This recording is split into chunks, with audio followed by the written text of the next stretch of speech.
grande problema hoje do inversor de frequência chama-se configuração e parametrização, né? Principalmente porque você tem muitos modelos no mercado e cada qual utiliza uma forma diferente para você fazer o acesso. Alguns usam números, outros usam mnemônicos, né? Outros, os manuais vêm em inglês, né?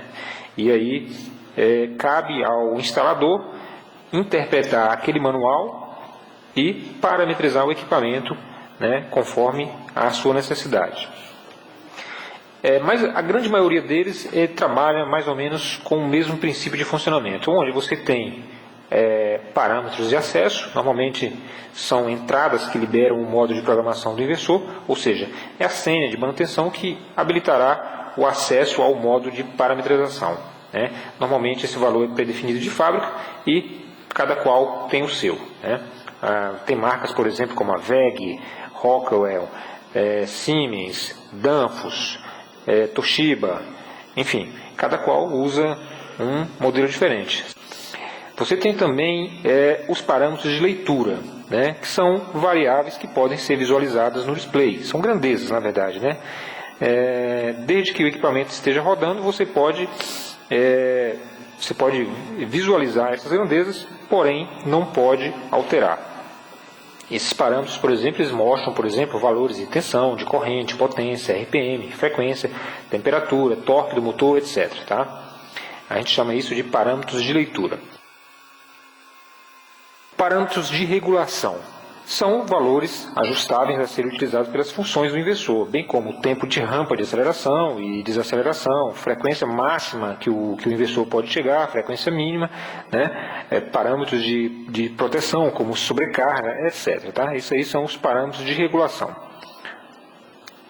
Depois, você tem também os parâmetros de configuração, que são as variáveis que definem as características do inversor quanto às funções a serem executadas, bem como as entradas e saídas digitais e analógicas, né? Aqui, por exemplo, são definidos o tipo de controle de acionamento local ou remoto, se é botoeira, né? Se você vai utilizar um potenciômetro, enfim. Então, aí da configuração é que você vai definir essas entradas aí, que nós chamamos de I/O, né? E, finalmente, você tem também os parâmetros do motor, né, que define as características nominais do motor, bem como os ajustes de corrência, potência, fator de potência, rendimento, RPM e frequência do motor que você vai ligar na saída desse inversor.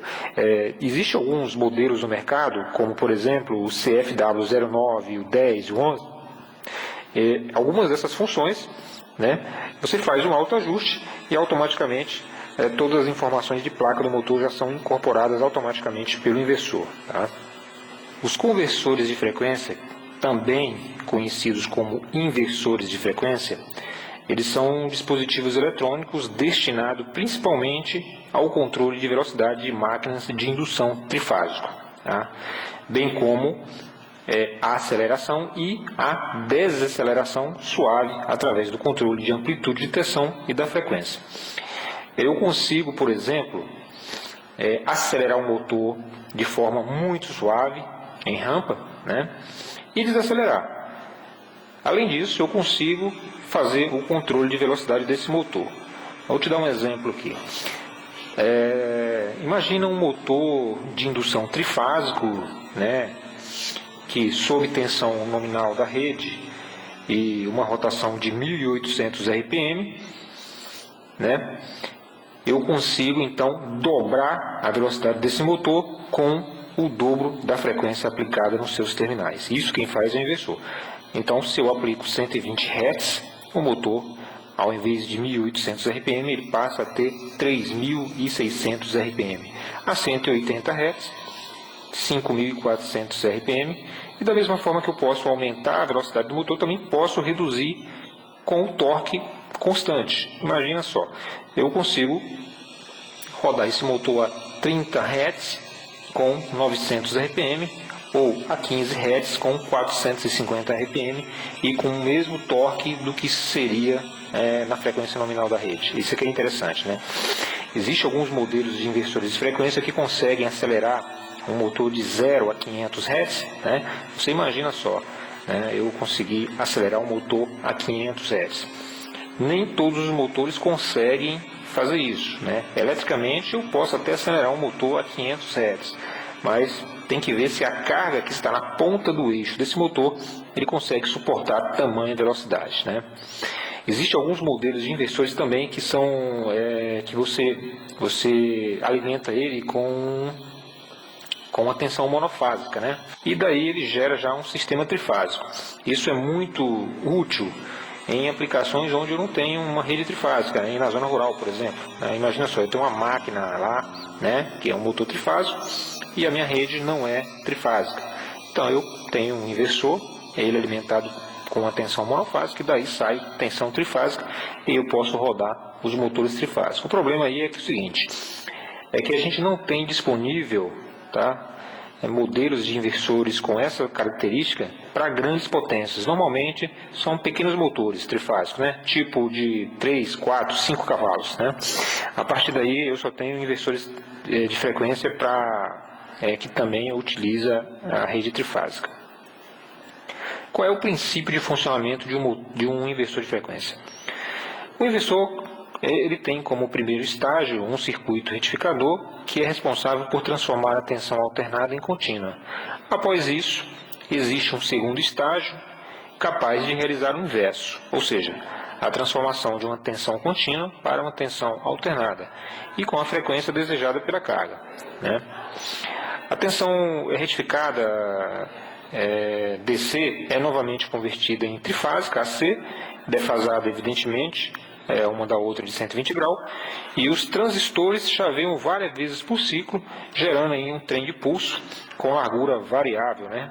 A gente chama isso de PWM, né? Modulação por largura de pulso. Esta saída de tensão pulsada sendo aplicada a um motor, que é uma carga indutiva, irá gerar uma forma de onda de corrente bem próxima da senoidal através do enrolamento do motor. Quais são as vantagens de você aplicar um inversor de frequência em aplicações industriais? Primeiro, é a questão da economia de energia, né?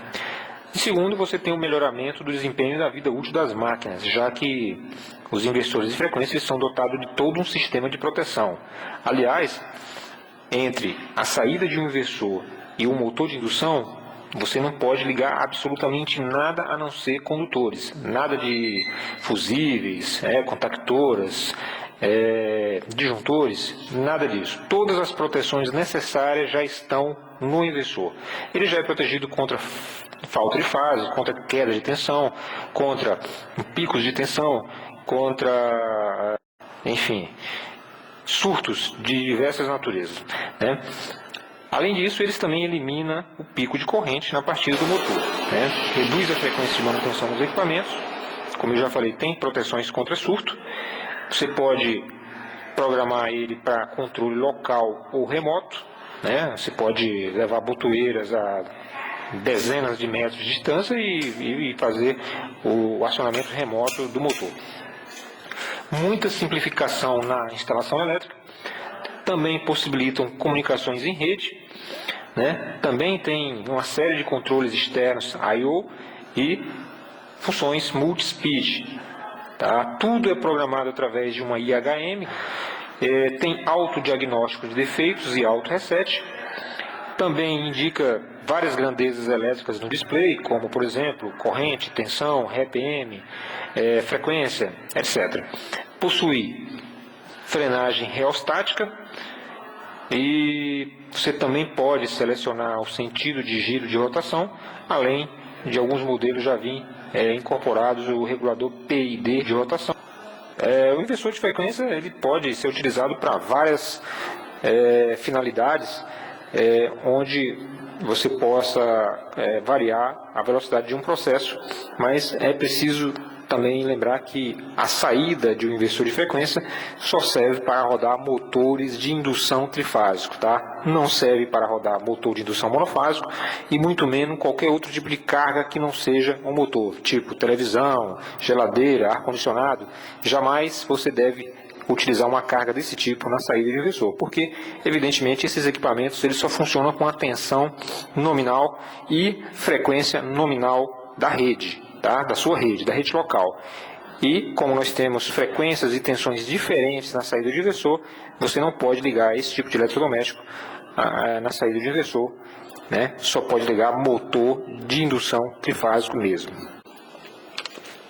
Agora eu quero falar para vocês qual é a diferença básica entre um inversor de frequência e um software starter. Quando é que eu vou utilizar um ou outro numa determinada aplicação?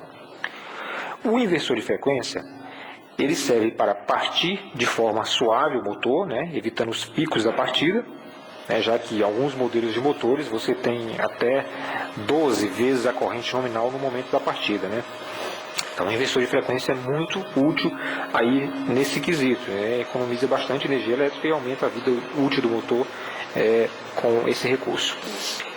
Você também pode desacelerar o motor em rampa, né, para que ele não tenha uma parada brusca, né? Você pode parar inclusive com freio reostático, o motor para freando mesmo, né? E você também pode promover o controle de velocidade. Você pode acelerar o motor em qualquer frequência entre 0 e 500 Hz, visto se o seu inversor suportar esta frequência, né? Já o software starter ele não tem a capacidade de fazer variação de velocidade. Ele só serve para partir suave. Aliás, esse nome software starter quer dizer partida suave, né? Ele tanto parte suave como ele também desacelera o motor de forma suave. E não tem a função de promover o controle de velocidade, tá? Então ele é muito indicado para aplicações onde você não precisa fazer variação de velocidade. Se você não tem necessidade de variar o processo, então usa o software start. A grande vantagem do software start em relação ao inversor de frequência é o bypass. O que é isso aí, o bypass? Bypass é o seguinte: no momento em que você acelerou o motor de 0 a 1800 RPM, tá? Que essa é a frequência, essa é a rotação nominal de placa do motor, você pode utilizar a função bypass. Nesse momento, o software start bypassa esse motor para a rede, né, trifásica, e sai fora do processo. E com isso ele fica ali em stand-by pronto para partir outros motores através, evidentemente, de um comando que você vai ter que fazer, tá? Então, eu posso utilizar um único software starter para partir vários motores, né? Evidentemente, motores que tenham a mesma faixa de potência, né, e as mesmas características, já que você tem que colocar parâmetros ali no software start para proteção dos motores durante esse processo de partida. Mas qual é a vantagem disso, além de eu utilizar o software starter para partir vários motores? A grande vantagem que eu vejo é o seguinte, é que como se trata de um equipamento de eletrônica de potência, ele provoca ruídos na rede, ele promove o distúrbio da rede elétrica, nós chamamos de harmônicos, né? Ele distorce a forma de onda fundamental de 60 Hz, e com isso ele polui a rede elétrica. Então esse chaveamento constantemente na rede elétrica acaba piorando a qualidade de energia da instalação. Então não é desejável que um equipamento fique o tempo todo. Então você partiu, atingiu a velocidade nominal, sai fora do processo e entrega para a rede que tem uma energia limpa, né? Teoricamente tem uma energia limpa. Então não é legal esses equipamentos ficar constantemente na rede, porque esse chaveamento ele provoca um ruído que não é interessante para equipamentos CAIS. Ele diminui, inclusive, a capacidade de condução dos condutores e dos transformadores também em fornecer potência elétrica, tá? Então, se você tem muitos software starter constantemente ligados na rede, eles promovem uma harmônica que são ruídos indesejáveis em instalações elétricas. Já o inversor de frequência, não tem como ele partir o motor e sair fora do processo. Ele tem que manter o chaveamento constantemente nos terminais do motor, principalmente se você tiver ali a necessidade de um controle de processo. Também não é possível você utilizar vários motores num único inversor, já que você tem que parametrizar a potência, a frequência e os dados de placa de cada motor ali no inversor de frequência. Então, quando você utiliza vários motores de forma escrava, se um parar, todos vão parar. Então, não é interessante isso, né? O ideal seria utilizar um motor para cada inversor. E então você tem essas duas tecnologias, né, onde o software start é utilizado apenas para partir e desacelerar o motor, e ele pode evidentemente sair do processo ou não, né, melhorando a qualidade de energia elétrica. Já o inversor de frequência não, ele consegue partir, desacelerar e promover controle de velocidade, mas ele não sai do processo. Tá? É preciso lembrar também que para cada motor, para cada faixa de potência de motores, existe uma faixa de potência de inversores, né? Os inversores não são universais. Se um inversor que tem a capacidade máxima de fornecer, vamos supor, 10 amperes, não pode, evidentemente, rodar um motor de 20 amperes e vice-versa, né? Então, para cada faixa de potência de um motor, você tem que escolher um modelo ideal de inversor, bem como também de software starters, tá? Então, existe uma grande quantidade de modelos e marcas no mercado, e aí vale inclusive lembrar que alguns modelos de inversores e software já vêm incorporados com filtros ativos que filtram harmônicas, que são essas poluições que eu falei ainda há pouco, né? Evidentemente que esses modelos custam mais caro, mas eu acredito que ainda é mais barato do que comprar os filtros avulsos para tratar posteriormente. Então, eu queria falar agora sobre os 10 cuidados que a gente tem que ter ao instalar um inversor de frequência. Tá?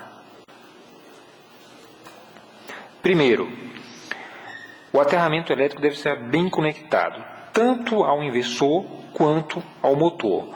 O valor do aterramento ele nunca deve ser maior que 5 ohms, né, de acordo com a norma IEC 536. Né? E isso pode ser facilmente comprovado num termômetro antes da instalação.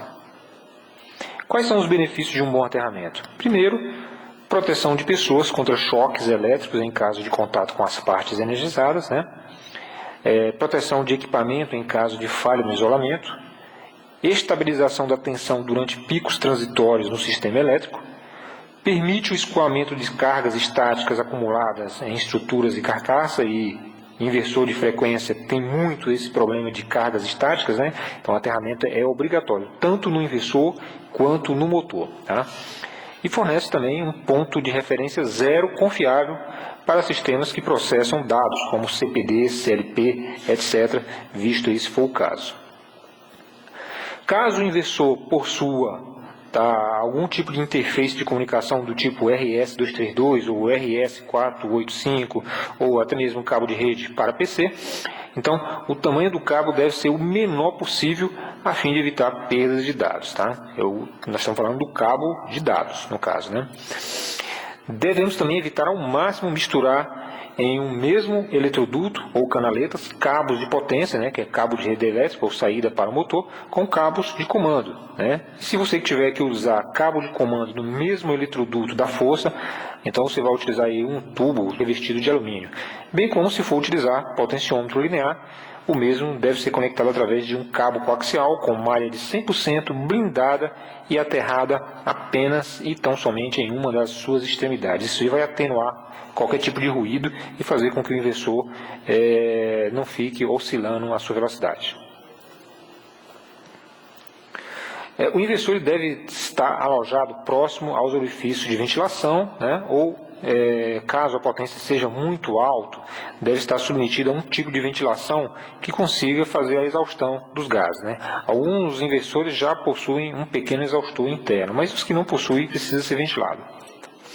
A rede elétrica deve ser confiável, isto é, jamais ultrapassar variações de mais ou menos 10% em sua amplitude. Tá? Pois o inversor ele tem uma série de proteções contra SUS, porém não compensa quedas de tensão de forma nenhuma. Se cair a tensão na rede, evidentemente que ele vai cair a tensão na saída do motor, e o motor vai puxar a corrente e vai parar. Tá? Os equipamentos de controle como PLC, CNC, PC, etc., que funcionam em conjunto com o inversor, devem possuir o terra em comum, e normalmente esse terminal vem indicado pela referência PE.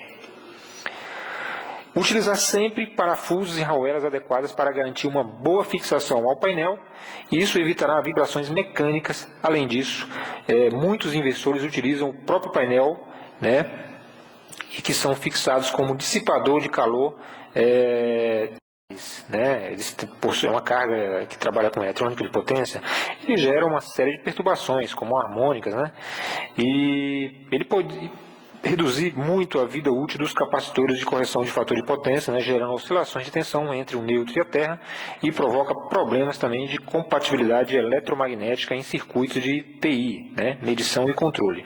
Então, o tratamento das harmônicas com filtros ativos, que já são disponibilizados pelos fabricantes de conversores estáticos em alguns modelos, né, é uma boa dica para vocês aí. Não há inversor no mundo que resista aos efeitos da reatância indutiva provocada pela saída abrupta do motor sob carga. Assim, né, sempre que for utilizar contactoras na saída do inversor, deve ser garantido que o mesmo não saia antes que o inversor seja desligado. Tá? Se a contactora sair antes que o inversor seja desligado, você vai ter um problema de reatância aí, e provavelmente isso vai queimar o circuito de potência do inversor. Tá? Então é isso, essas são as dicas para vocês. Se vocês fizerem exatamente como eu falei aqui, vocês vão ter sucesso na instalação. Bom pessoal, e para finalizar nossa videoaula sobre os conversores estáticos e as partidas estáticas, né, que são inversores de frequência e softwares starters, eu só queria dizer para vocês o seguinte: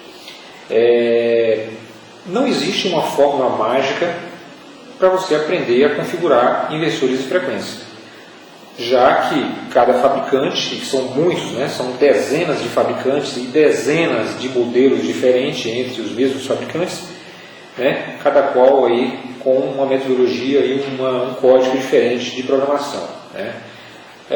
O que eu recomendo para vocês é o seguinte: se você tiver o manual do produto, show de bola. Né. Se você tiver o manual, então está fácil. Né, principalmente se esse manual for em português. Né. Então procure o manual, procure baixar na internet o manual. Os fabricantes disponibilizam esses manuais pela internet, bem como os fabricantes também, a maioria deles, né, principalmente os nacionais, né, eles têm um 0800 normalmente para suporte técnico, onde você pode ligar inclusive de celulares, né, e do campo mesmo, onde você estiver lá fazendo a sua programação, você liga no 0800 e um especialista no produto vai te atender e vai te dar todas as informações necessárias para você fazer a sua programação. Tá? Outra coisa que eu sugiro para vocês também, para que vocês tenham melhor domínio sobre essas tecnologias, é que vocês façam um curso de comandos elétricos, ou acionamentos elétricos, ou acionamentos estáticos no Senai, em qualquer Senai, né, da sua região, porque ali você vai ter mais informações, mais subsídio técnico sobre, inclusive, as características dos produtos, noções sobre a simbologia elétrica que normalmente vem nos manuais, né?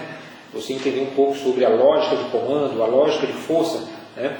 Então, se você fizer um curso desses do Senai, você vai ter um melhor domínio, inclusive vai facilitar muito a interpretação do manual. Agora, resumindo, não existe realmente fórmula mágica para programar inversor. O que existe é você saber interpretar o manual do fabricante. Se você souber interpretar o manual, você vai ser um programador de inversor. Tá? Mas para que você entenda a interpretar o manual, é preciso que você saiba o que significam os símbolos de comando, né, e força. Tá? Já que se você não souber o que significa essa simbologia, você pode inclusive queimar o produto ou fazer alguma operação onde você coloca em risco a segurança dos usuários e dos operadores dos equipamentos. Essa é a dica e, mais uma vez, eu queria agradecer por vocês por assistir às minhas videoaulas e continue mandando as suas sugestões que a gente vai fazendo à medida do possível. Muito obrigado.